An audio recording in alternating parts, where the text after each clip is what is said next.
Car को छोड़ते हुए चली गई। याद ही नहीं रहा, कुछ भान नहीं रहा। एक गोपी आंख में काजल लगा रही थी, एक आंख में काजल लगाया और दूसरी लगाने के लिए जैसी काजल लिया बंसी सुनी तो एक आंख में काजल लगाए ही चली गई। एक गोपी पति को भोजन देने के लिए जा रही थी, बंसी की आवाज सुनी तो भोजन की थाली लेकर के बंसी को दौड़ गई। राधे राधे। जिस कार्य को कर रही थी उसी कार्य को वहीं पर छोड़ करके आगे बढ़ गई। कन्हैया ने देखा सभी गोपियां आ गई तो कहा, स्वागतम वो महाभागा प्रियम किम करवाणवा विरजस्या नामयं कश्चिद ब्रूतागमन कारण। ये गोपियों, आप अपने आगमन का कारण बताओ। रात्रि के समय वन में आप अकेली क्यों आई हो? किस कारण से आए हो बताओ। और कन्हैया ने ही बुलाया और कन्हैया ही कहते हैं किस कारण से आई हो। अरे तुमको इस समय वन में अकेले नहीं आना चाहिए, पति की सेवा में रहना चाहिए, माता पिता की सेवा में रहना चाहिए। यहाँ तुम्हारा आना निरर्थक है, बिना कारण के क्यों आई हो। भरतो शुश्रूषं स्त्रीणां परो धर्मो ह्यमायया तद्बन्धूनां च कल्याणः प्रजानां चानुपोषणम्। पति की सेवा में ही पत्नी का कल्याण है, सास ससुर की सेवा में ही कल्याण है। इसलिए अपने परिवार को, पति को, सास ससुर को छोड़ करके उस निर्जन मन में अकेली क्यों घूम रही हो रात्रि में। गोपी ने कहा कि आपने ही बुलाया। कन्हैया ने कहा मैंने तो बुलाया नहीं। अगर बुलाया भी है तो अपने घर परिवार को छोड़ करके मेरे पास थोड़ी आना चाहिए। एक गोपी कहती है वो तो संसारी पति है, आप जगत पति हो, हम तो जगत के पति के पास में आए हैं। एक गोपी कहती है माधव, एक पति जब विदेश जाने लगा, उसकी पत्नी ने कहा स्वामी आप विदेश चले जाओगे, परदेश जाओगे, तब तक हम आपके बिना कैसे रहेंगे। उसके पति ने फोटो दे दिया, जब तक हम नहीं है तो इस फोटो की पूजा करना। बेचारी भोली प्रतिदिन फोटो का पूजन करती है, उसके बाद में अन्य कार्य करती है। अब एक दिन फोटो के पूजन करने के लिए बैठी और उसी समय उसका पति आ गया दरवाजे पर और सांकर बजा दिया। आवाज दी गेट खोलो, दरवाजा खोलो। ये गोविंद बताओ उसे क्या करना चाहिए। फोटो वाले पति की पूजा पूरी करना चाहिए, असली पति के पास जाना चाहिए। गोविंद ने कहा जब असली आ गए तो नकली का कोई काम नहीं है। गोपी कहती है आप जगत के पति हो, ये तो सब नकली है। जब तक आप नहीं हो तब तक इनमें आपके दर्शन करना है। जब आप आ जाते हो फिर इनके दर्शन कोई मतलब नहीं है। आप जगत के पति हो, तो आपके पास आए हैं। कन्हैया ने देखा गोपियां भाव सहित हैं, भाव देखा। कन्हैया ने गोपियों के साथ में रास लीला प्रारंभ कर दी। जितनी गोपियां उतने ही रूप धारण कर लिए। प्रत्येक गोपी के साथ में कन्हैया नृत्य कर रहे हैं, रास रचा रहे हैं। लेकिन जो एक गोपी के अंदर अहंकार आ गया, उसको लगा देखो कन्हैया हमारे पास में। दूसरी गोपी ने कहा कन्हैया हमारे पास में। अब गोपियों को लगा कि कन्हैया हमसे अधिक प्रेम करते हैं, हमारे पास में है। भगवान ने देखा कि गोपियों के पास में अहंकार आ गया है, और भगवान अहंकार को पसंद नहीं करते। अहंकार मतलब गंदगी। हम लोग बच्चों से बहुत प्रेम करते हैं ना, लेकिन बच्चों की गंदगी से प्रेम करते हैं क्या? नहीं। बच्चों से प्रेम करेंगे, गंदगी आती है तो तुरंत साफ करते हैं। ऐसे ही भगवान ने देखा इनके अंदर अहंकार जागृत हो रहा है, इनके अहंकार को दूर करना चाहिए। तो मेरे माधव एक गोपी को लेकर के अदृश्य हो गए। लो राधे राधे। अब सभी गोपियां विलाप करने लगी।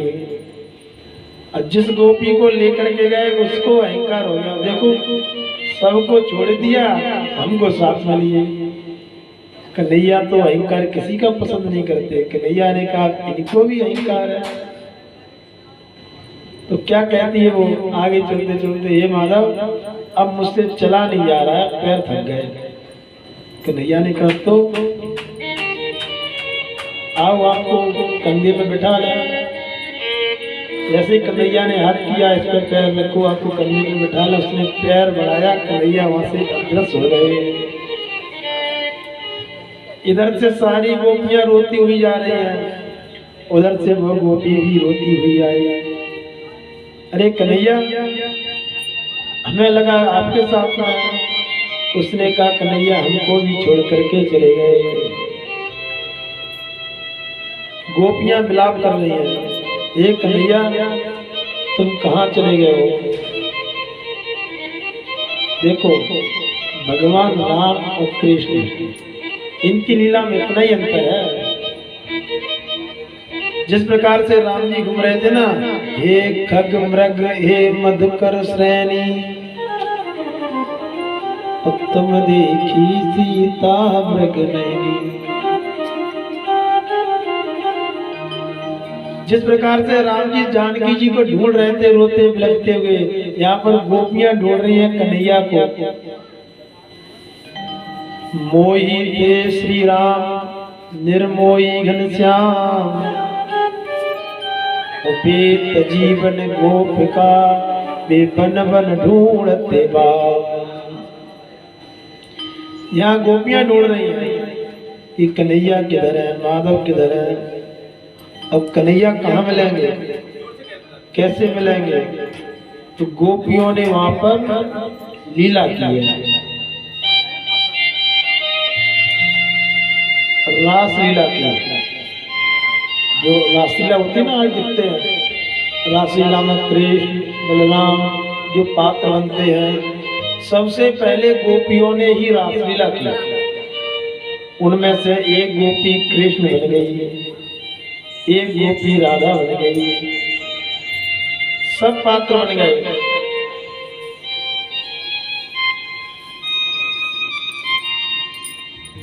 गोपी कहती है अधरा नधरूबा अधरा धरी को। कृष्ण बन के मैं सारे काम करूंगी, लेकिन बंसी को नहीं रखूंगी। क्यों? क्योंकि मेरा कन्हैया बंसी में इतना मंत्र मुग्ध हो जाता है कि हम लोगों को भूल जाता है।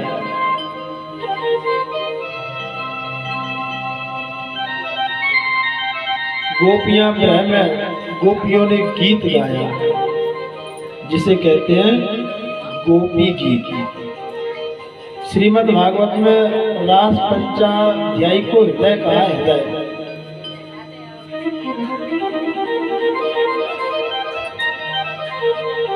जयति तेदिकं जन्मना प्रजा श्रियते इंद्रा सस्वदत्रहि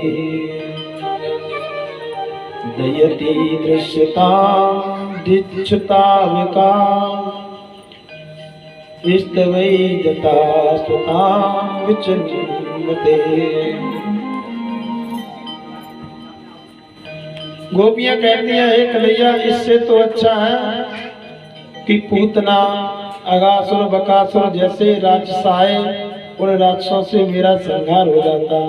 आपने तब मुझे क्यों बचाया? आज आपके विरह में मेरे प्राण निकल रहे हैं। आपने कालिया के विष से क्यों बचाया? इंद्र के कोप से क्यों बचाया? आप जगत की रक्षा करते हो, हमारे प्राण निकल जाए इसका हमें कोई भय नहीं है। भय इस बात का है संसार में आपका यश अपयश हो जाएगा। लोग कहेंगे कि कन्हैया के होते हुए भी गोपियों के प्राण निकल गए, आपके यश में दाग लग जाएगा।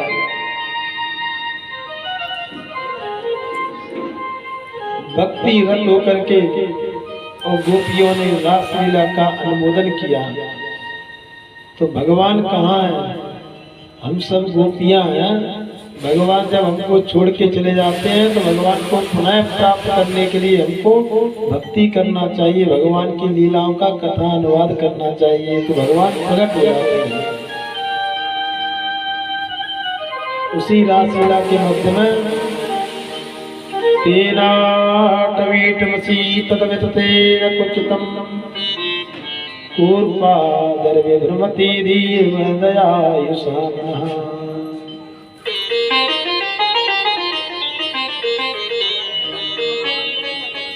सुखदेव जी कहते राजा परीक्षित, उन गोपियों की पिता को देख करके और मेरा कन्हैया प्रकट हो गया। कन्हैया ने कहा चिंता मत करो, अब आप अहंकार रहित हो। निर्मल मन जन सो मोए पावा, मोए कपट छल छिद्र न भावा। जितना भी अभिमान का उदय हो रहा था उसका भी नाश हो गया विरह रूपी अग्नि में। विरह रूपी अग्नि में गोपियों ने अपने अभिमान को जला करके राख कर दिया।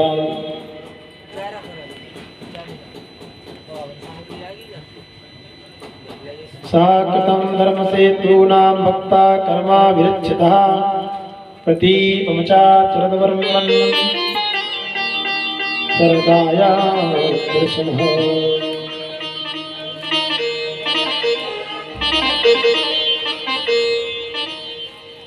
महारासलीला का संकेत किया।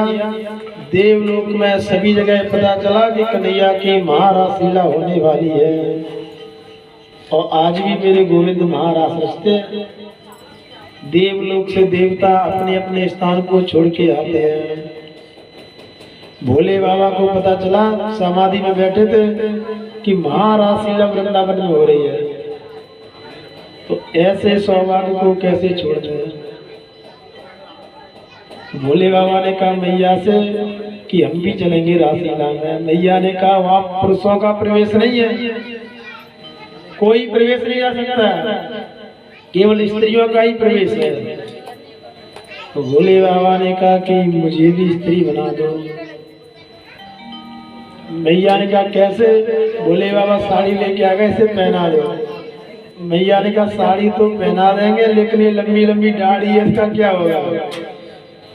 भोले बाबा ने कहा ब्रजमंडल में नियम है 1.5 हाथ का घूंघट, तो लंबा घूंघट डाल लेंगे, किसी को पता ही नहीं चलेगा। बोलो राधे राधे।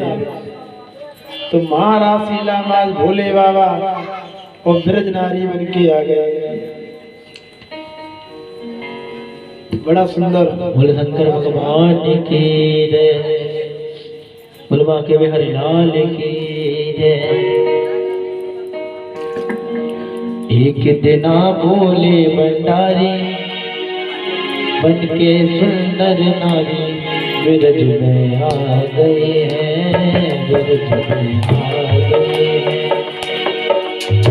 एक दिना बोले भंडारी ब्रज की सुंदर नारी ब्रज में आ गए हैं, ब्रज में आ गए हैं। पार्वती जी बना तिहारी, पार्वती जी बना तिहारी, ना माने ठकुरारी वृंदावन आ गए हैं, वृंदावन आ गए हैं। एक दिन ना बोला भंडारी बनकर की ब्रज नारी वृंदावन आ गए हैं, वृंदावन आ गए हैं।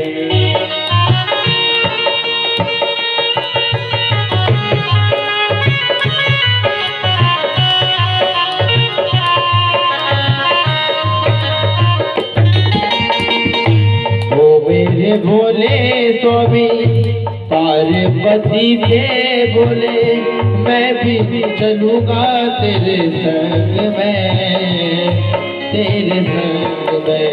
ओ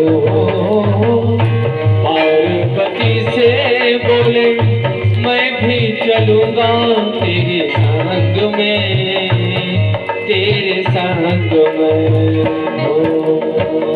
राजा संग श्याम नाचे मैं भी नचूंगा तेरे संग में, तेरे संग में। राधा संग कृष्णा नाचे मैं भी नचूंगा तेरे संग में, तेरे संग में। रास रचेगा ब्रज में बारी, रास रचेगा ब्रज में बारी। हमें दिखाओ प्यारे वृंदावन आ गए हैं, वृंदावन आ गए हैं। ओ एक दिन भोला भंडारी बन करके ब्रज नारी वृंदावन आ गए हैं, वृंदावन आ गए हैं। हो एक दिन बोले भंडारी बन के सुंदर नारी वृंदावन आ गए हैं, वृंदावन आ गए हैं।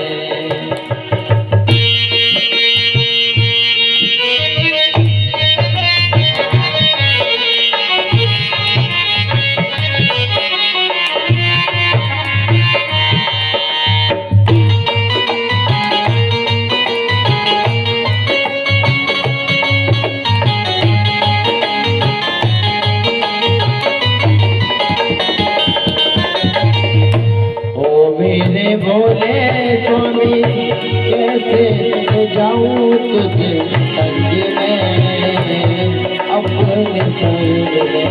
ओ मेरे भोले स्वामी कैसे ले जाऊं तुम्हें संग में, अपने संग में। श्याम के सिवा वहाँ पुरुष न जाए उस रास में, उस रास में। के बिना वहाँ पुरुष न होवे उस रास में, उस रास में। हंसी करेंगे ब्रज की नारी, हंसी करेंगे ब्रज के नारी।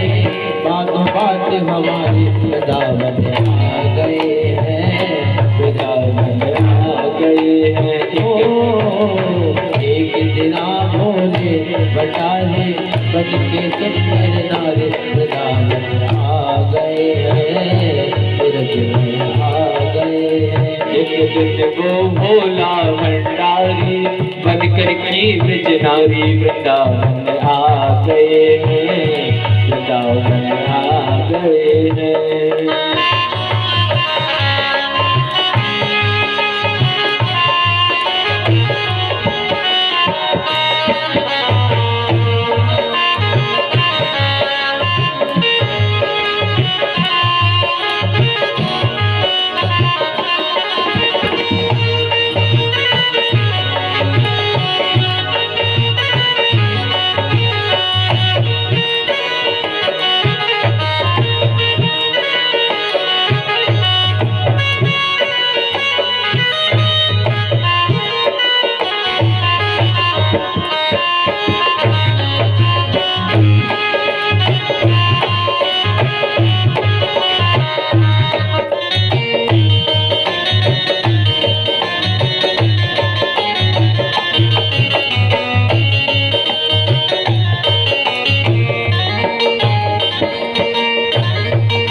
ऐसा बना दो मुझे कोई न जाने इस राज को, इस राज को।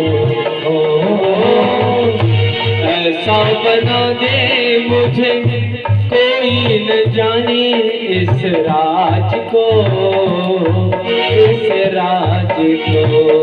मैं हूँ सहेली तेरी, मैं हूँ सहेली तेरी, ऐसा बताना ब्रजराज को, ब्रजराज को। मैं हूँ सहेली तेरी ऐसा बताना ब्रजराज को, ब्रजराज को। अनाक जोड़ा पहन के साड़ी, अनाक जोड़ा पहन के साड़ी, चाल चले मत वाले वृंदावन आ गए हैं, वृंदावन आ गए हैं। ओ एक गंगा बोले भंडारी बन करके ब्रज नारी वृंदावन आ गए हैं, वृंदावन आ गए हैं। पार्वती जी मना के हारी, पार्वती जी मना के हारी, हमारे त्रिपुरारे वृंदावन आ गए हैं, वृंदावन आ गए हैं। पार्वती जी मना के हारी, ना माने त्रिपुरारी वृंदावन आ गए हैं, वृंदावन आ गए हैं। देखा मोहन ने समझ गए वो सारी बात रे, सारी बात रे। देखा मोहन ने समझ गए हैं सारी राज को, सारी राज को। ऐसी बजाई बंजी, ऐसी बजाई बंजी, सुध बुध भोले हे नाथ रे, भोले नाथ रे। ओ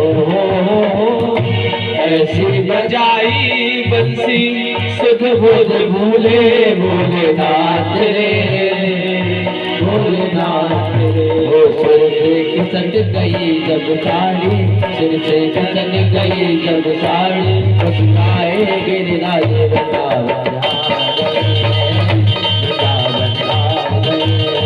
ओ ये देखो भोला भंडारी बन करके ब्रज नारी वृंदावन आ गए हैं, वृंदावन आ गए हैं। एक दिना भोले भंडारी बन के वृंदावन आ गए हैं, वृंदावन आ गए हैं।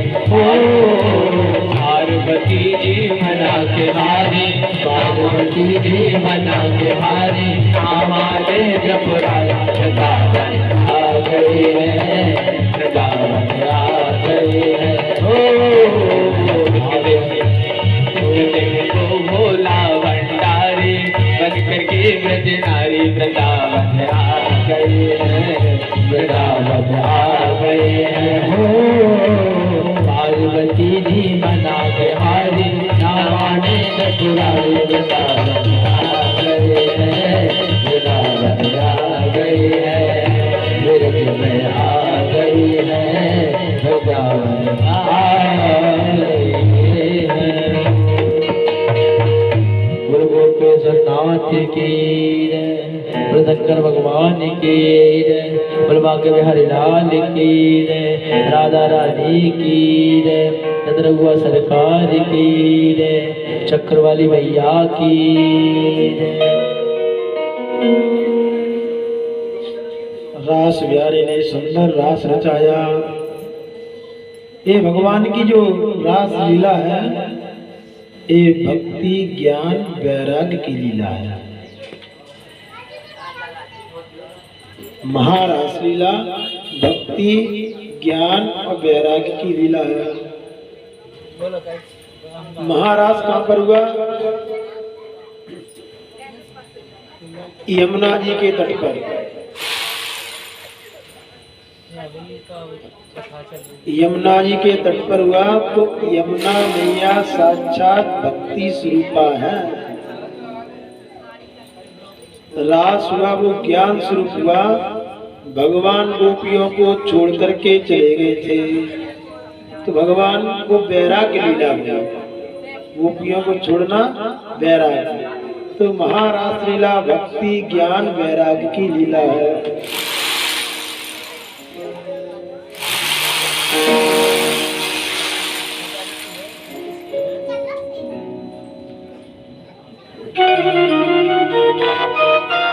इस प्रकार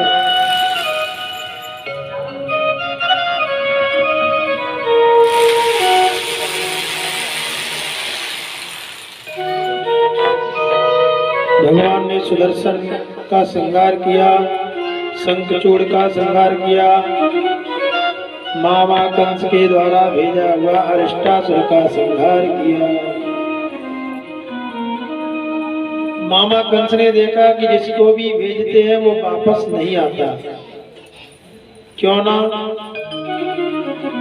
उन दोनों बालकों को यहाँ बुला लिया जाए तो हम यहाँ उनका संहार करवा देंगे। मंत्रियों से सलाह की। मंत्रियों ने कहा महाराज, नंद बाबा अपने छोटे छोटे बालकों को आपके यहाँ नहीं भेजेंगे। एक मंत्री ने कहा कोई आयोजन किया जाए, उत्सव, किसी ऐसे व्यक्ति को भेजा जाए जो नंद बाबा का विश्वास पात्र हो। अक्रूर जी महाराज ऐसे हैं कि नंद बाबा के विश्वास पात्र हैं, मित्र हैं। अक्रूर जी को बुलाया, मंत्री पद का लालच दिया, अक्रूर जी तैयार हो गए। भो दान पते मह्यम क्रियता में त्रमाद का नानस्तुयतो हिमतो विद्यपि भोजवेषणो।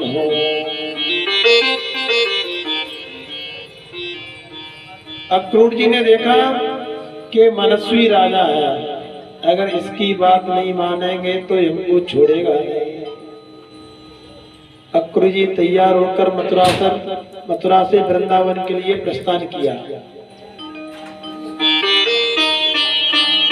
मथुरा से वृंदावन ज्यादा दूर नहीं है, 1 घंटे का रास्ता है।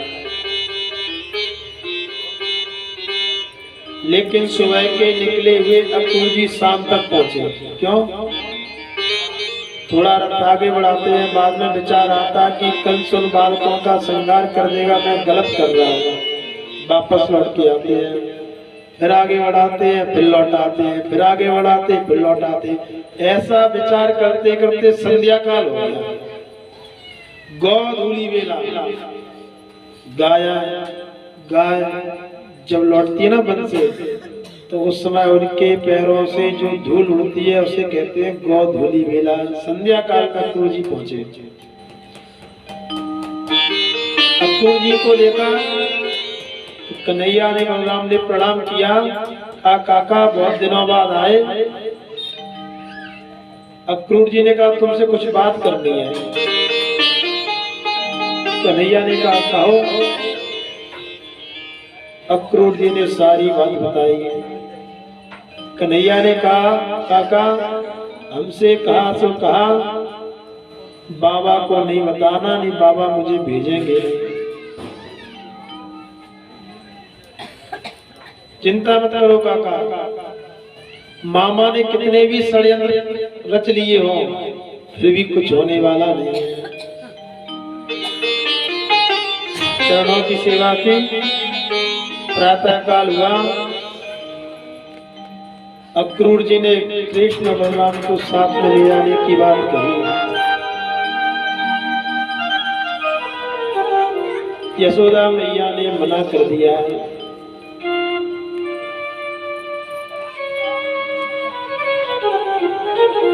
अक्रूर जी ने कहा अरे थोड़े समय के लिए जा रहे हैं, मेला देखने के लिए, 2 दिन बाद वापस आ जाएंगे। अगर बच्चे घर में ही बने रहेंगे, जाएंगे आएंगे नहीं तो घूमना कैसे सीखेंगे? उनको भी तो कुछ सीखना है। घर से बाहर निकलने दो।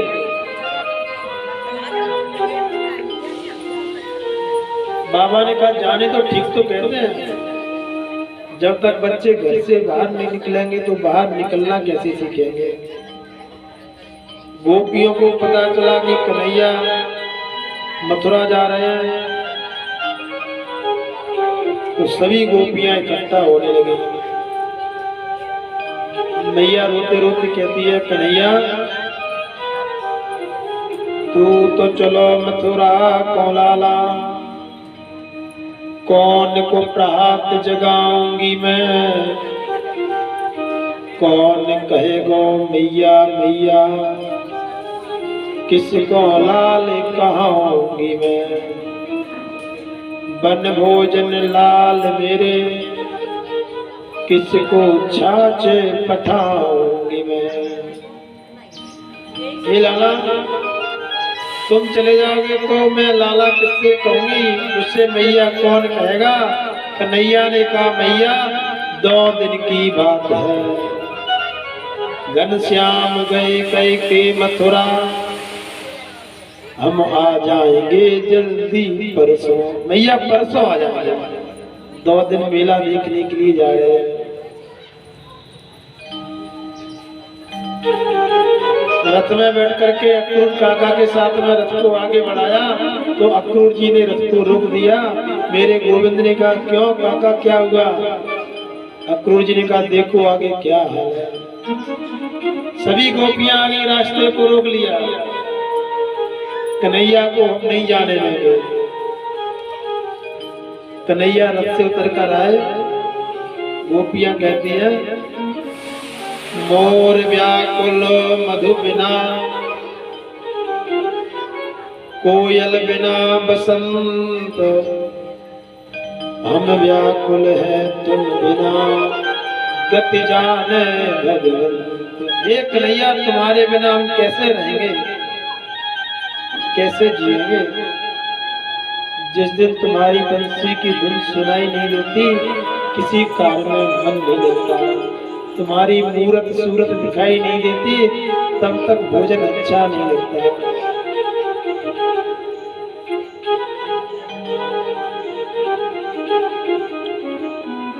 गोपियों ने कहा हम आपको जाने नहीं देंगे। तो कन्हैया समझ गए जाने नहीं देंगे, तो अपनी योग माया को इशारा किया। योग माया के द्वारा सभी गोपियों को बेसुध कर दिया और बेसुध करके रास्ते से अलग कर दिया। रथ को आगे बढ़ाया, गोपी घोष आया तो कहते हैं अरे क्रूर अक्रूर, इसका नाम अक्रूर है ना, ये बहुत बड़ा क्रूर है, नाम किसी ने गलत कर दिया। इसका नाम अक्रूर नहीं रखना चाहिए था, क्रूर नाम रखना चाहिए था। क्रूर अक्रूर वैरी कहा कर गयो, तो चेट की सी जा ब्रज में डाल गयो। इन गोपिन को बिलक कर जल मन बीन की तरह छोड़ गयो। गोपियां विलाप कर रही हैं। एक गोपी कहती है धूल न दिखाई दे। अब तो रथ बहुत आगे चढ़ गया, धूल भी नहीं दिख रही है, क्यों शोक कर रही हो। शोक करने से संसार में कभी किसी का भला नहीं होगा। प्रीत करे काउ न सुख लयो, अल सुत प्रीत करी जल सुत सो करके मुख परो। प्रीत करे काउ न सुख लयो। संसार में आज तक प्रेम करके कभी भी किसी का भला नहीं हुआ, किसी को सुख नहीं मिला।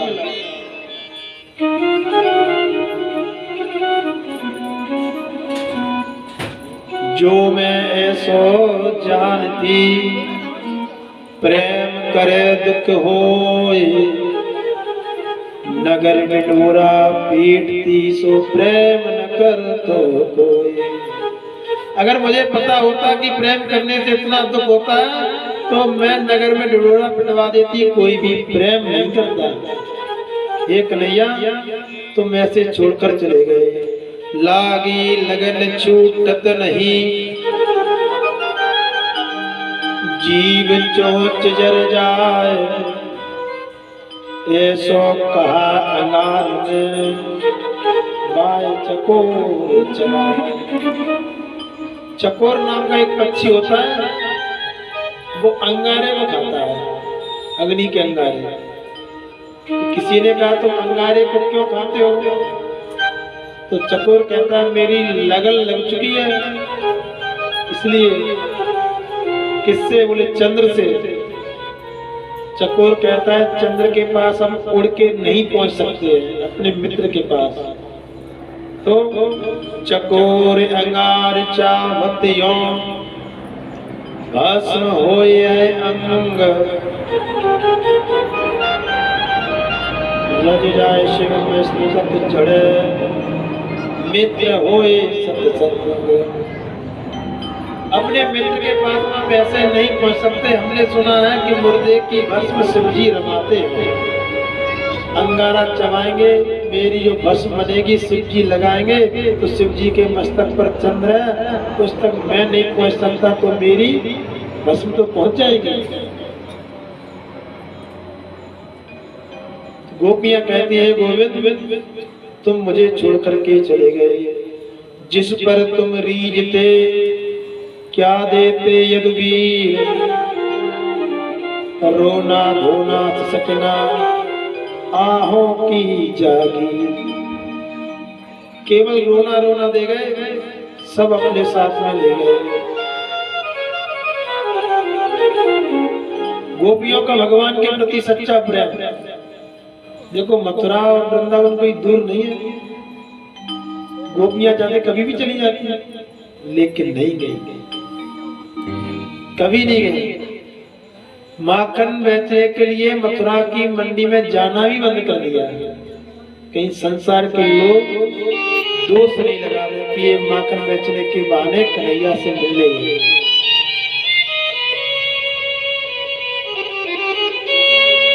गोविंद यमुना के तट पर पहुंचे और यमुना के तट पर अक्रूर चाचा ने रथ को खड़ा कर दिया। कहा स्नान करेंगे, और स्नान करने के लिए जैसे ही डुबकी लगाई यमुना जी में तो उनको वहां पर गोविंद के दर्शन हो गए। अक्रूर चाचा ने सोचा कि आंखों में कोई दोष है, भ्रम है। ऊपर आकर के देखते हैं तो रथ में कृष्ण बलराम बैठे। पुनः डुबकी लगाते हैं तो शेष सैया पर भगवान शयन कर रहे हैं, सभी उनकी आरती कर रहे हैं। देखो भगवान ने सोचा अक्रूर जी के अंदर भय है, डर है, कहीं कंस इनका संहार न कर दे। तो भगवान ने दिखा करके संकेत कर दिया कि आप चिंता मत करो, कंस हमारा कुछ भी नहीं बिगाड़ सकता। दूसरा, वृंदावन के भगवान वृंदावन में रहे और मथुरा के भगवान दूसरे मथुरा में गए। ये वृंदावन से भगवान तो जाते ही नहीं है, वृंदावन तो उनका परम धाम है, वृंदावन को कभी छोड़ते नहीं है। उस रूप से वृंदावन में रहे और वहां से यमुना जी के यहाँ से मथुरा के दूसरे भगवान यमुना जी से चले आए। जैसे वसुदेव जी जब छोड़ने आए थे ना, तो यमुना जी में जो चरण छुआ था तो मथुरा के भगवान यमुना जी में रह गए थे। बोलो राधे राधे। वृंदावन में भगवान ने कभी चार काम नहीं किए, चार काम नहीं किए। कभी बाल नहीं बनवाए, उनकी लटें बड़ी बड़ी रही, बाल नहीं बनवाए वृंदावन के भगवान ने कभी। सिले वस्त्र नहीं पहने, नीचे धोती लगा लेते, ऊपर दुपट्टा ओढ़ लेते। वृंदावन में कभी सिले वस्त्र नहीं पहने, कभी हथियार नहीं उठाया, चक्र को नहीं लिया, तो सारे काम हाथों से ही चलते रहे। और कभी जूते चप्पल नहीं पहने। मेरा कन्हैया कहता है कि वृंदावन में गाय बिना चप्पल जूते के रहती हैं, तो मैं भी बिना जूते चप्पल के रहूंगा। ये वृंदावन के भगवान के नियम थे। अब भगवान मथुरा में प्रवेश कर गए। अक्रूर जी के साथ पहुंचे, नंद बाबा इत्यादि प्रातः काल आ गए, सब लोगों के साथ में निवास किया। प्रातः काल हुआ, भगवान ने कहा कि बाबा मुझे मेला देखना है। बाबा ने कहा लाला ये शहर है, शहर, अब तुम गांव के ग्वालवाल देखना, शहर में किसी से झगड़ा नहीं कर लेना, कि रास्ता भटक नहीं जाना। कान्हा तुम मेरे साथ में चलना, अब कन्हैया को तो अकेले जाना है, कुछ लीला करना है। बाबा साथ में दाऊ भैया है, कोई बात नहीं है, हमको भी थोड़ा मेले के दर्शन करने दो। मथुरा की चौड़ी चौड़ी सड़क, ऊंची ऊंची बिल्डिंग, इमारत सब देखने दो। दाऊ भैया सब सखाओं के साथ में कन्हैया मेला देखने के लिए मथुरा की गली पर जा रहे हैं। आगे पहुंचे, सखाओं ने कहा देखो कन्हैया, सब लोग हमको देख करके हंसेंगे। बोले क्यों? कि हमें फटे पुराने कपड़े पहने हैं, ये शहर है, यहाँ पर हीरे मोती जड़े हुए लोग कपड़े पहने हुए हैं, अगर अच्छे कपड़ों की व्यवस्था हो जाए तो काम बन जाएगा। यूं ही बात कर रहे थे, सामने से आता हुआ धोबी दिखा। कन्हैया ने बुलाया, रजकम कश्चित दयायन्तम रंगकारम गदाग्रजा दृष्टायाचित बसांसी धौत्यान्योत्तमनानि च। हे रजक, हे भैया हमको ये कपड़े दे दो। धोबी ने देखा तो डांट दिया, फटकार दिया, ए भोजराज महाराज, कंस के कपड़े हैं, तुम गांव के ग्वाले गमारवार, इन कपड़ों को पहनना क्या जानो। जैसे डांट फटकार करके मना किया तो कन्हैया ने एक तमाचा खींच के मारा, एक तमाचे में उसकी गर्दन धड़ से अलग हो गई। बोलो राधे राधे। देखो राम अवतार के जो अधूरे काम थे ना, उनको पूर्ण करने के लिए कन्हैया आए। ये वही धोबी था जो सीता जी में दोष लगा रहा था। तो भगवान राम जी मर्यादा पुरुषोत्तम थे, कुछ कह नहीं सके, तो कन्हैया ने अपना एहसास बराबर किया। सभी सखाओं से कहा पहन लो वस्त्र। अब सभी सखाओं ने वस्त्रों को तो पहन लिया। अब वस्त्र पहन के चलते हैं तो ऐसा लगता है जैसे सड़क जल रही है पूरी। महाराज भोज, अट्टे कट्टे उनके मंत्री संतरी और ब्रजमंडल के पतले पतले ग्वाला, कहां से वस्त्र बनेंगे? कन्हैया इन वस्त्रों की फिटिंग हो जाए तो काम बन जाएगा। आगे दर्जी के पास पहुंचे, दर्जी ने बढ़िया कपड़ों की फिटिंग कर दी। ये दर्जी भी पूर्व जन्म का राम अवतार का राजा जनक का दर्जी था। जब भगवान श्री राम के लिए वस्त्र सिले, उसने सुंदरता की प्रशंसा सुनी थी, उसके मन में भी कामना हुई इन कपड़ों को हम पहनाएंगे तो बड़ा अच्छा लगेगा। लेकिन उल्टा हो गया, राजा जनक ने ही स्वयं वस्त्रों को पहना दिया, तो उसकी मन की कामना मन में रह गई। आज वह कपड़ों को पिट करके गोविंद को वस्त्रों को पहनाया।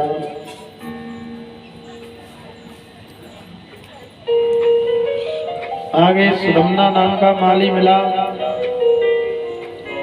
उसने माला पहनाई और आगे कन्हैया जैसे बढ़े, सुखदेव जी कहते हैं अथ व्रजन रचपथेन माधवा स्त्रियं प्रेतांग मिलित भाजन।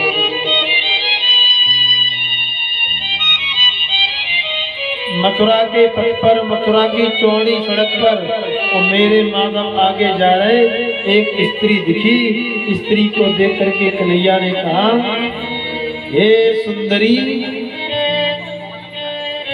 अब कुब्जा। उसको आज तक कभी किसी ने सुंदरी नहीं कहा। कन्हैया ने मीठी भाषा में कहा, हे सुंदरी। पीछे मुड़ करके देखा, गदगद हो गई। कन्हैया ने कहा, देवी थोड़ा चंदन लगा दो। उसने कहा थोड़ा का बहुत लगा देंगे। बढ़िया था, करुआ ब्रजमंडल का चंदन लगा दिया। बलराम भैया ने सारे सारों में कहा, देखो कन्हैया इसने चंदन लगाया, इसको कुछ देना चाहिए। कन्हैया ने कहा चिंता मत करो। कन्हैया ने एक पैर का अंगूठा उसके पैर पर रखा, चुप थोड़ी से अपना हाथ लगा करके एक झटका दिया। एक झटके में बढ़िया सुंदरी बन गई। बोलो राधे राधे।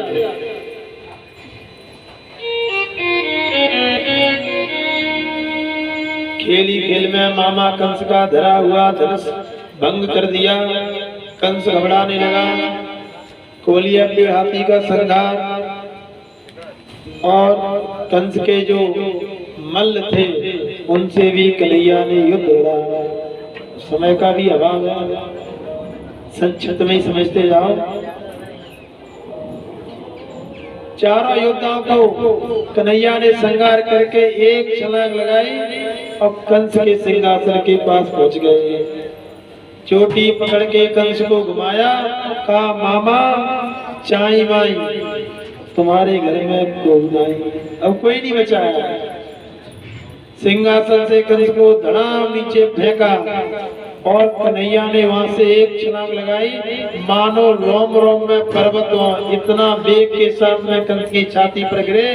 एक घूसा दिया, कंस के प्राण पखेरु उड़ गए। बोलिए राधे राधे।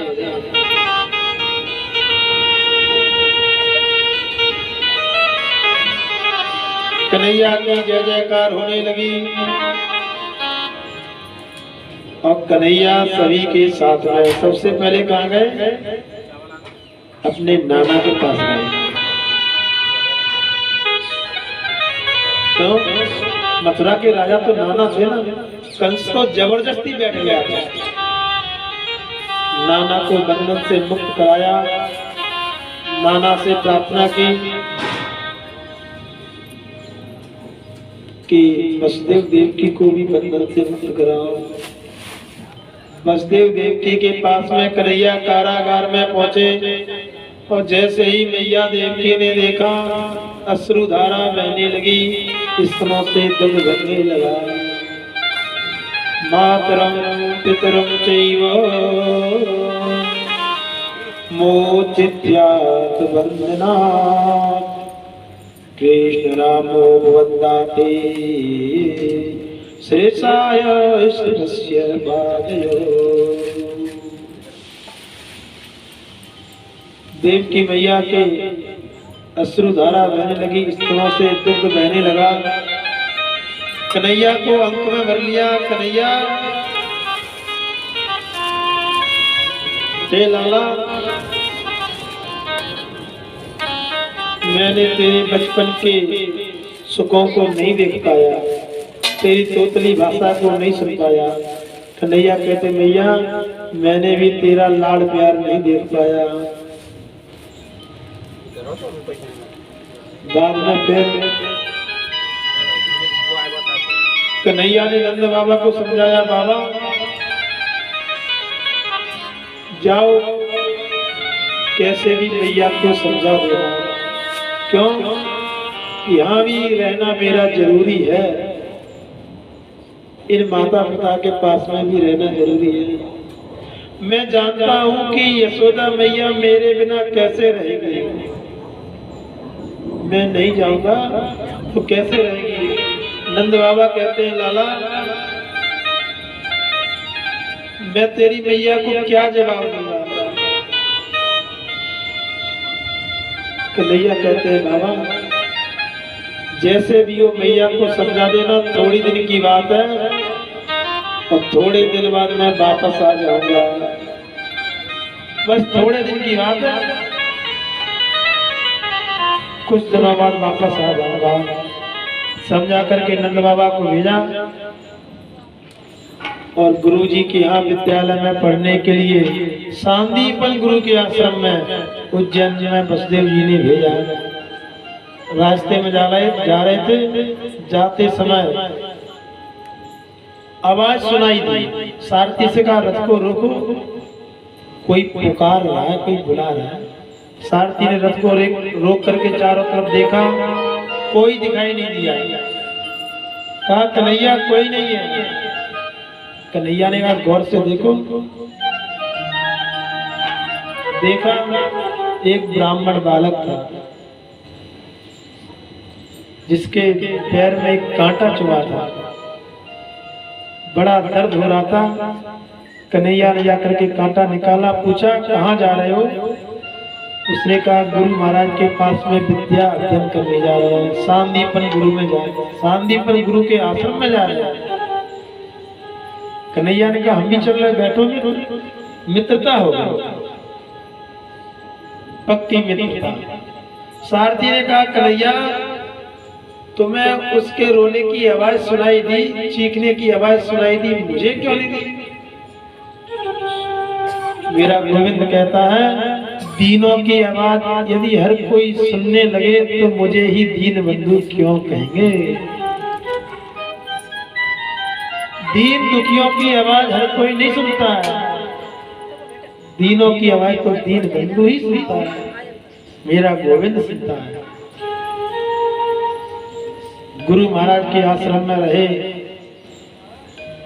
सभी विद्याओं का अध्ययन किया,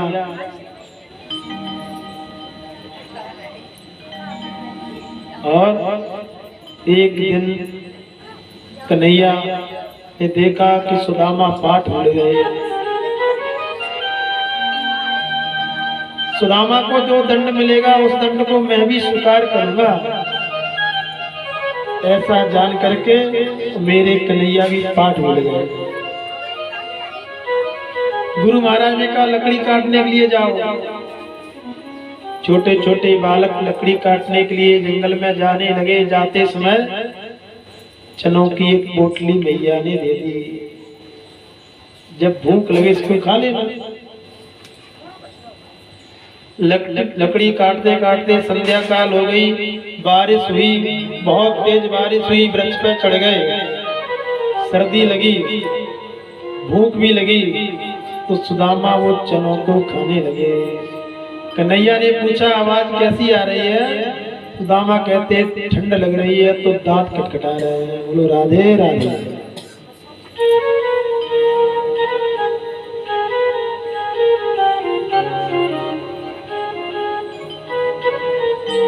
वापस लौटकर आए, प्रातः काल हुआ, गुरु माता ने पूछा रात्रि में जो चने दिए थे खाए थे? कन्हैया ने कहा कौन से चने? सुदामा की तरफ देखा, सुदामा चुप रह गए। भाग्य काऊ को खाए के यही मिलेगी सीख, हो दरिद्री जाओ तुम घर घर मांगो भी। किसी का भाग्य नहीं खाना चाहिए, अपना जितना आपको मिला है उसी में संतोष रहे, संतोषी बनो, दूसरे का भाग्य नहीं खाओ। लेकिन यहाँ सुदामा ने चने पता क्यों खाए? क्योंकि सुदामा त्रिकालदर्शी थे। सुदामा जानते थे कि ये चने श्रापित हैं, श्रापित। कृष्ण से सच्ची मित्रता करते थे। उज्जैन का एक भिखारी था, भीख मांगने के लिए बैठा था, जो कुछ धन दे करके जाता था ले लेता था। एक दिन कोई चने दे गया और चनों को लेकर के वो बैठा था। चोरों ने समझा कि इसकी पोटली में धन है। चोर दौड़ते दौड़ते आए, उस पोटली को उठा के ले गए। भिखारी ने कहा कि आज सुबह से शाम तक कुछ नहीं मिला, चने मिले थे वो भी चने चले गए, जो भी इन चनों को खाएगा बहुत दरिद्री हो जाएगा। चोरों ने देखा इसमें चने हैं तो वही पोटली को फेंक दिया शांतिपन गुरु के आश्रम के पास में। और गुरु माता उधर से निकली तो देखा चने हैं तो विद्यार्थियों को खाने के काम आएंगे। सुदामा जानते थे ये श्रापित चने हैं, मेरा मित्र कन्हैया खाएगा तो श्राप लग जाएगा, इसलिए सुदामा ने चनों को अकेले खा लिया। बोलो राधे राधे। गुरु महाराज से कहा गुरु दक्षिणा में कुछ ले लो। गुरु महाराज ने गुरु माता से सलाह की तो गुरु माता ने कहा कि हमारे जो पुत्र समाप्त हो गए उन पुत्रों को वापस करवा लो। कन्हैया ने सभी पुत्रों को वापस दिया। गुरु महाराज से यहाँ से विदाई ली और विदाई लेकर के कन्हैया मथुरा में आ गया।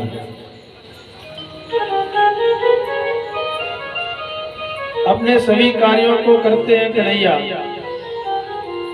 एक दिन की बात, अब कन्हैया रात्रि में बैठे बैठे चिंतित हो रहे हैं, रात्रि का समय। और कन्हैया के एक मित्र हैं उद्धव। उद्धव ने आकर के देखा, क्यों रे कन्हैया अभी तक सोया नहीं?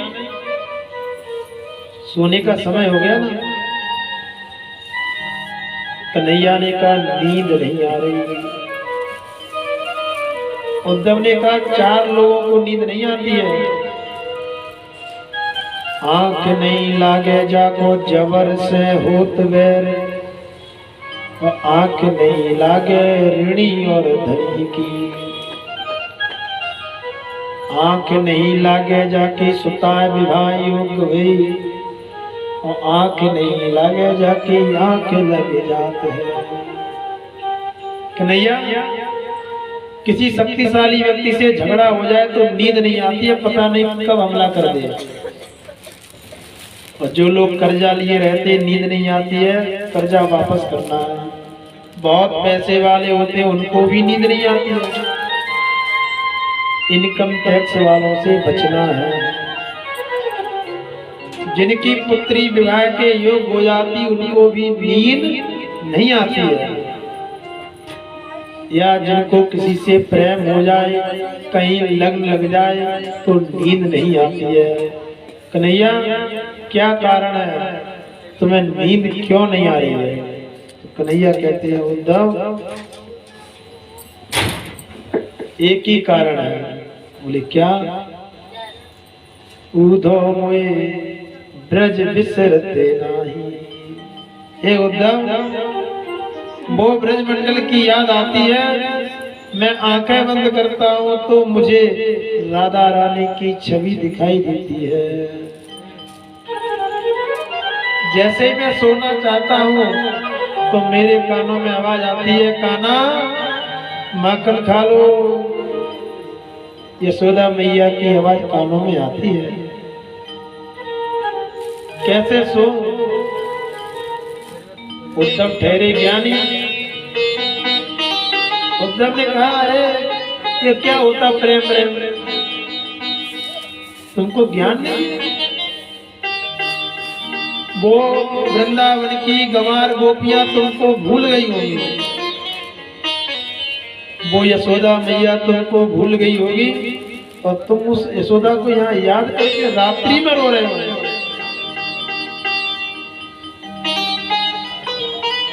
जो प्रेम गली आया नहीं वो प्रेम निभाना क्या जाने। ये उद्धव, तुम ज्ञानी हो लेकिन प्रेम किसे कहते हैं वो तुम्हें पता नहीं। मैं उन गोपियों के बिना नहीं रह सकता, यशोदा मैया के बिना नहीं रह सकता, वो गोपियां मेरे बिना कैसे रहती होगी। ये उद्धव, मेरा एक समाचार लेकर के चले जाओ, मेरा एक संदेशा ले जाओ।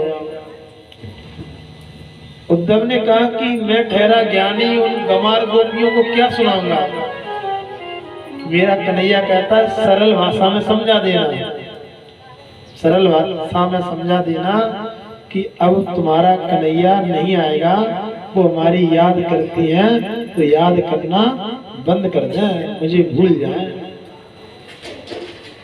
तो ज्ञान के अभिमानी उद्धव और वृंदावन की ओर प्रस्थान करे।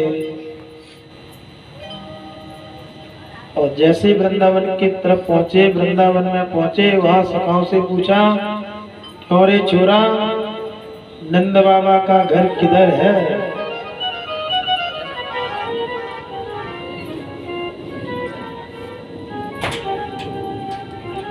छोरे छोरा नंद बाबा का घर किधर है?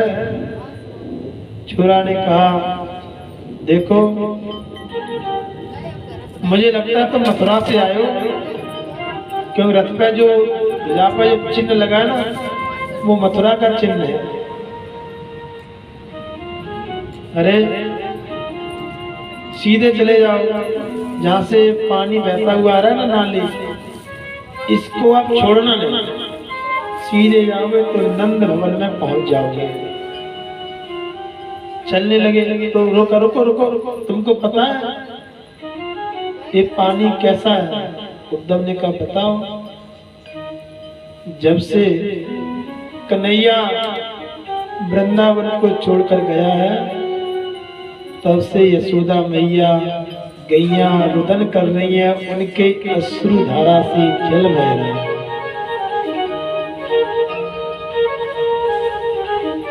उद्धव नंद बाबा के दरवाजे पर पहुंचते हैं तो क्या देखते हैं? दरवाजे पर खड़े हैं। उद्धव ने देखा यशोदा मैया कहती है कान्हा तूने माखन ज्यादा खा लिया, मैं मना कर रहा था, मैंने मना किया था ना, तूने आज भी बासी माखन खा लिया। कान्हा खड़ा हो जा, तुझे गैया चराने जाना है। उद्धव सुनकर दंग रह गए। यशोदा की हालत देखी, उद्धव का आधा ज्ञान खत्म हो गया। उद्धव ने देखा ये तो कन्हैया के प्रेम में पागल सी हो गई। उद्धव ने समझाया मैया तुम जिसको याद करती हो ना, जिसके लिए तुम रोती हो ना, वो भगवान है, परमात्मा है, वो तुम्हारा लाला नहीं है। यशोदा मैया कहती है उद्धव भगवान होगा तो तेरे लिए, मेरे लिए तो लाला है। उसको मैंने इस डंडी से डांट डांट करके पढ़ाया, इन हाथों से माखन खिलाया। शायद मैंने ज्यादा डांट दिया इसलिए नाराज होकर चला गया, अब मेरे पास में नहीं आता है। उद्धव मेरा लाला कब आएगा? उद्धव ने समझाया, बाद में कहा भैया गोपियों का पता बता दो। कन्हैया ने संदेशा भेजा है, उनकी जो चिट्ठी है, जो संदेशा है, गोपियों को देना है। गोपियों को पता चला कि मथुरा से रथ आया, कन्हैया का मित्र आया। सभी गोपियां झुंड बना करके यमुना के तट पर बैठी। उद्धव जी गए, आधा ज्ञान तो यशोदा मैया के यहाँ खत्म हो गया, आधा ज्ञान बचा। उद्धव ने सोचा इन गोपियों को ज्ञान देंगे। गोपियों को समझाते हैं, ये गोपियों तुम जिसे कान्हा समझती हो, नंद का लाला समझती हो, नंद का लाला नहीं है, वो तो परमात्मा है, जगत का स्वामी है। गोपियां कहती हैं हे उद्धव तुम्हारा जो ज्ञान है वो ऊपर से निकल रहा है, समझ में नहीं आ रहा है। यहाँ रोम रोम में, हृदय में श्याम बस चुके हैं, आपका ज्ञान अंदर जाता ही नहीं है। हे उद्धव एक प्रेम की बात है, आपका ज्ञान मेरी समझ में नहीं आ रहा। गोपियां कहती हैं हे उद्धव तुमको हमारा प्रेम नहीं दिख रहा है, हमारा प्रेम नहीं समझ रहा है। क्यों? क्योंकि तुम्हारे अंदर ज्ञान का अभिमान है। हे उद्धव ये तो प्रेम की बात है। हेलो भोलबा के बिहारी लाल की जय।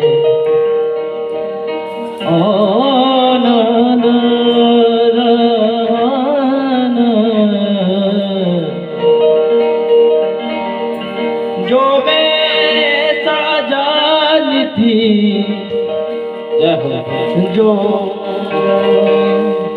जो मैं साजान थी, प्रीत करे दुख हो, नगर डिंडोरा पीटी थी, प्रीत करे दुख हो, नगर डिंडोरा पीटी थी, प्रीत न करियो को। हलवा के बिहार की जय हो। राधा रानी की जय। हेलो हेलो हेलो हो ये तो प्रेम की बात है कूदो, बंदगी तेरे बस की नहीं है। ये तो प्रेम की बात है कूदो, बंदगी तेरे बस की नहीं है। ये तो प्रेम की बात है बोलो, बंदगी तेरे बस की नहीं है। ये तो प्रेम की बात है कूदो, बंदगी मेरे बस की नहीं है।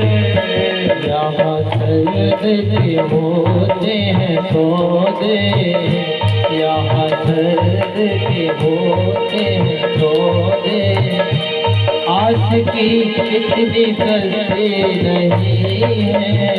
ये तो प्रेम की बात है कूदो, बंदगी मेरे बस की नहीं है। ये तो प्रेम की बात है बोलो।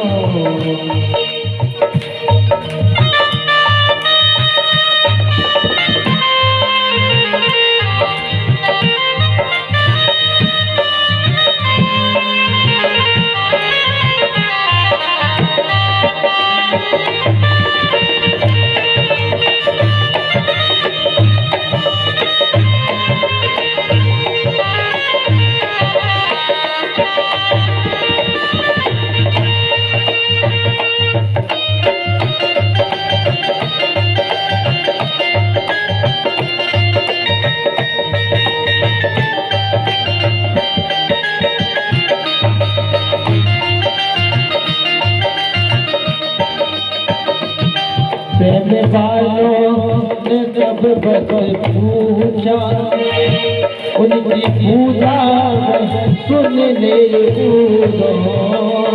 प्रेम वालों ने कब वक्त पूछा, उनकी पूजा में सुन ले है कूदो। प्रेम वालों ने जब बस पूछा, उनकी पूजा सुन ले कूदो। प्रेम वालों ने कब वक्त पूछा, उनकी पूजा में सुन ले है कूदो।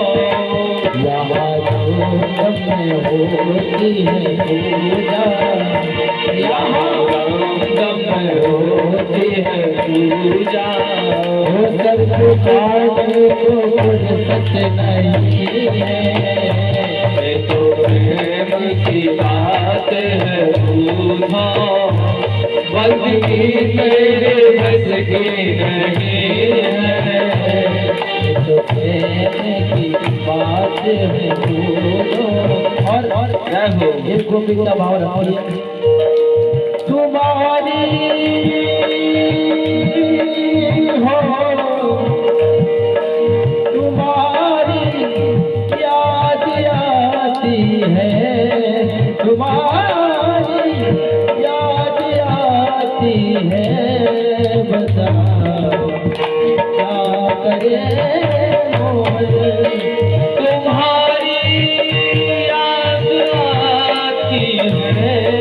बताओ क्या करें मोहन, हमारी जान जाती है, हमारी जान जाती है।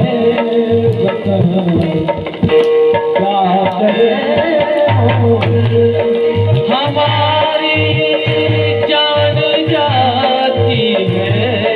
बताओ क्या करे मोहन, जो असल में है मस्ती में डूबे, उन्हें क्या पहलवान जिंदगी। जो असल में है मस्ती में डूबे, उन्हें परवाह क्या जिंदगी की। जो असल में है मस्ती में डूबे, उन्हें क्या परवाह जिंदगी जो असल में है मस्ती में डूबे, उन्हें परवाह क्या जिंदगी की। जो करती है मस्ती वो भी कह रही है जल्दी से, जो उतरती है करती है मस्ती, वो हकीकत में मस्ती नहीं है। ये तो प्रेम की बात है रूठा, बंदगी तेरे बस की नहीं है। तो प्रेम की बात है बोलो, वो बंदगी बस की नहीं है।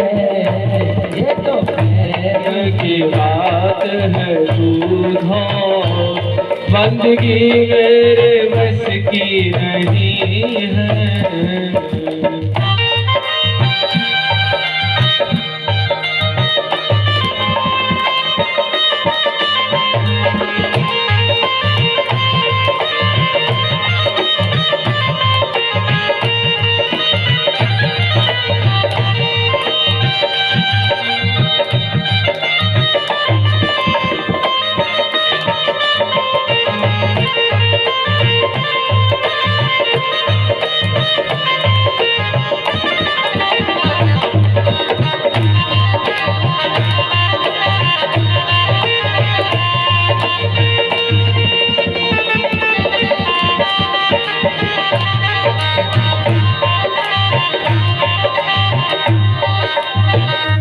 जिसकी नजरों में है सब प्यारे, वो तो रहते हैं जग से न्यारे। जिनकी नजरों में है शाम प्यारे, वो तो रहते हैं जग से ही न्यारे। आपिया इनने नज में, आपिया इनने नज में, तुम्हें पलटना ना मैं देखूं, ना मैं देखूं किसी और को, ना तो है देख दो, ना मैं देखूं किसी और को, ना तो है देख दो।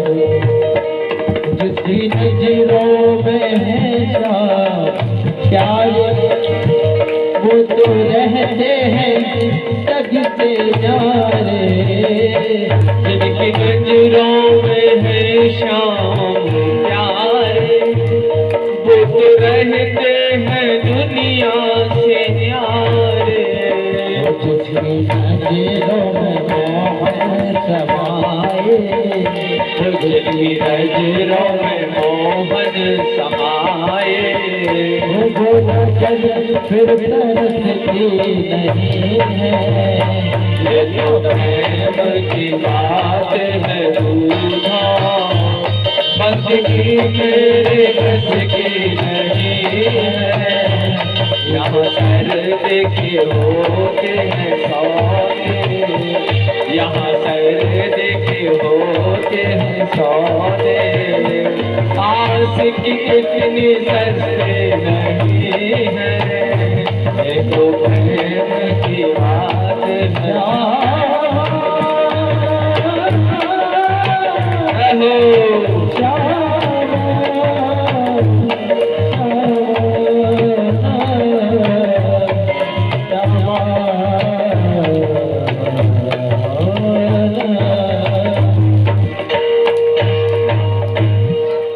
ये तो प्रेम की बात है बोलो, बंदगी तेरे बस की नहीं है। ये तो प्रेम की बात है बोलो। बाल के बिहारी लाल की जय, बोले राधा रानी की जय।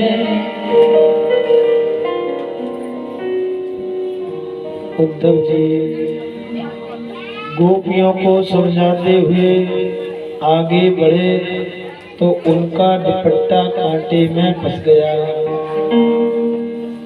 कांटे से दुपट्टे को निकालने में लगे। गोपियों ने कहा, उद्धव ये वृंदावन के वृक्ष है ना, ये भी प्रेम करना जानते हैं, जिसको पकड़ लेते हैं उसको छोड़ते नहीं है। इस प्रकार से एक भ्रमर आया और भ्रमर के माध्यम से मानो उद्धव को गोपियां ताना मार रही हैं। कहा, उद्धव ऊधो तुम भय बोरे, तुम पगला गए थे क्या? उद्धव बोले, क्यों? ऊधो तुम भय बोरे, पाती लेके दौरे, और योग का राखू जान रोम रोम श्याम है। तुम्हारे योग को कहाँ रखूं? जगह नहीं है, यहाँ तो रोम रोम में श्याम है। संभालो योग की पूंजी, ना हाथों से निकल जाए, कहीं बिरह अग्नि में महाज्ञान की पोथी ना जल जाए। हे उद्धव, हम गोपियों की विरह अग्नि में आपकी ज्ञान वाली पोथी कहीं जल मिल जाए, इसको संभाल के रखो। ऐसी विरह अग्नि है। उद्धव उनको ज्ञान देते हैं। उद्धव कहते हैं ये भक्ति है, इस प्रकार से करना चाहिए। आप लोग कहाँ प्रेम के चक्कर में पड़े, एक क्रम होता है। उद्धव उनको क्रम बताते हैं। तो गोपियां कहती हैं, सीढ़ियां उन्हें मुबारक, सीढ़ियां उन्हें मुबारक, जिन्हें छत तक जाना हो। मेरी मंजिल तो मेरे श्याम, रास्ता खुद ही बनाना है। जिन्हें छत तक जाना है वो सीढ़ियां देखें। मेरी मंजिल तो घनश्याम है, तो हम अपनी मंजिल तक पहुंच चुके, अब तुम्हारे ज्ञान की आवश्यकता नहीं। धीरे धीरे उद्धव का ज्ञान खत्म हो गया। गोपियों ने अनेक प्रकार से प्रेम के द्वारा समझाया। ऊधो मन न भय 10-20, एक तो सो गौ श्याम सम अब का राधे ईस। एक मन था वो श्याम सुंदर लेकर चले गए, अब मेरे पास में मेरा कुछ बचा ही नहीं। हे उद्धव, तुम चिट्ठी लेके आए हो ना, ऊधो ब्रज नहीं बाचत को पाती। कोई पढ़ना नहीं जानता है। उद्धव ने कहा, पढ़ना नहीं जानता तो हम पढ़ के सुना दें। बोले नहीं नहीं, पढ़ तो लेंगे, लेकिन उसमें कारण है। क्या?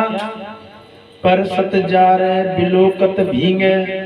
अगर आपकी चिट्ठी हम हाथ में लेंगे तो विरह रूपी अग्नि से जल जाएगी, और देखेंगे तो परसत जा रहे बिलोकत भींगे, अश्रु धारा चल रही है, चिट्ठी पर गिरेगी तो चिट्ठी पूरी बेकार हो जाएगी।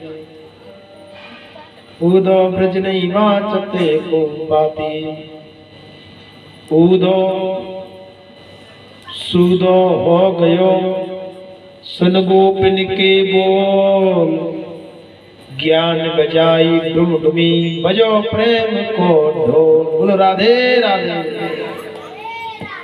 उद्धव का सारा ज्ञान जल करके राख हो गया। गोपियों ने देखा कि अब उद्धव के अंदर प्रेम जाग रहा है, तो प्रेम को जागते हुए देखा तो गोपियों ने कहा, राधा जी ने कहा कि जब से आए थे तब से कह रहे थे चिट्ठी चिट्ठी चिट्ठी, अब दिखाओ कैसी चिट्ठी है। तो उद्धव ने जैसे चिट्ठी दी तो राधे श्री राधिका जी चिट्ठी को खोल करके देखती हैं तो कन्हैया रहते हैं कुब्जा के पास, और जिसके पास में जो व्यक्ति रहता है उसका नाम बार बार आ जाता है। तो चिट्ठी लिखते हैं राधा के लिए, तो लिखते हैं राधा, लिख जाता है कुब्जा, तो कुब्जा को काट देते हैं। फिर राधा लिखते हैं, फिर कुब्जा लिख गया, फिर कुब्जा को काटा। तो चिट्ठी को देख करके राधे श्री राधिका कहती हैं, मेरे नाम की छाप बड़ी, अंतर बीच कहे सब कोई, जो श्याम बसे जाए मथुरा, मेरे हृदय प्रीत रहे सोई। प्रेम सरय मो मूरत दो, हमको यह बड़ा सुख होई। और राधा कृष्ण समय कहे पर, कुंवरी कृष्ण कहे ना कोई। और गोपियाँ का कह रही है, मत यही समझाने। गोपियों का मन बहुत विचलित है। मत यही समझाने, जाके काटा लगे वो जाने। कह रही है जिसको काटा लगता है ना, जिसको दर्द होता है ना, वही समझता है।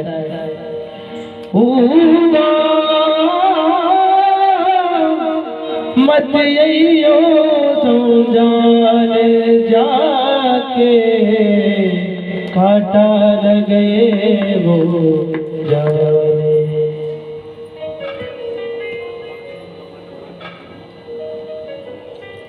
गोपियों ने कहा, हे उद्धव, भले ही वो कुब्जा के पास में रहते हैं, लेकिन सभी राधा कृष्ण कहते हैं, कुंवरी कृष्ण कोई नहीं कहता है।